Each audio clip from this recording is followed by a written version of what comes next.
సేవకుడు నేను ఎన్నుకున్నవాడు, ఇడుగో నా సేవకుడు నేను ఎన్నుకున్నవాడు, నా ఆత్మతో నిండినవాడు,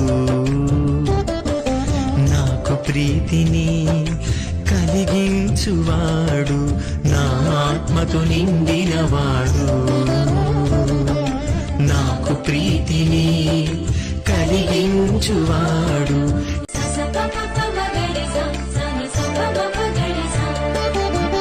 నిరాశ చెందక నేల మీద న్యాయమును నెలకొల్పుటకు, నిరాశ చెందక నేల మీద న్యాయమును నెలకొల్పుటకు, భూమిపై వసించు నరులకు, భూమిపై వసించు నరులకు నా వాక్కును ప్రకటించు